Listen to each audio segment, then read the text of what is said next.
मिरज तालुक्यातील बिसूर येथे आयोजित करण्यात आलेल्या 45+ ज्येष्ठांच्या कबड्डी स्पर्धेत कैलासवासी मदनभाऊ पाटील अ संघाने उत्कृष्ट खेळाचे प्रदर्शन करत प्रथम क्रमांक पटकावला। जिल्ह्यातील 16 संघाच्या सहभागाने रंगलेल्या या स्पर्धा सलग 3 दिवस अटीतटीच्या आणि प्रेक्षणीय ठरल्या। सांगली जिल्हा कबड्डी असोसिएशन यांच्या मान्यतेने हनुमान व्यायाम मंडळाच्या मैदानावर या स्पर्धेचे नियोजन करण्यात आले होते।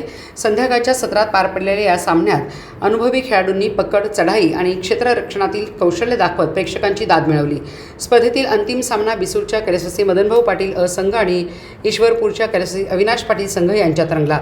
या सामन्यात बिसूरच्या संघाने एकतर्फी विजय मिळवत सलग दुसऱ्यांदा विजेतेपद पटकावले आणि स्पर्धेच्या चौथ्या पर्वात आपला दबदबा कायम ठेवला।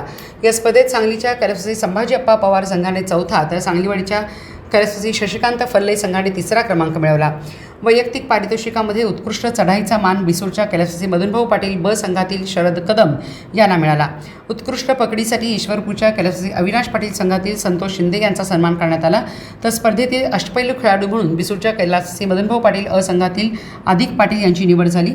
विजेते आणि उत्कृष्ट खेळाडूंना सायकल, मानचिन्ह आणि रोख पारितोषिक देऊन गौरवण्यात आले। तसेच बक्षीस वितरण सांगली जिल्हा कबड्डी असोसिएशनचे कार्याध्यक्ष नितीन शिंदे यांच्या हस्ते पार पडले। स्पर्धेच्या यशस्वी आयोजनासाठी तांत्रिक समितीचे अनिल माने तसेच पंच समितीने महत्त्वपूर्ण भूमिका बजावली। संपूर्ण स्पर्धा शांततेत आणि उत्साही वातावरणात पार पडली।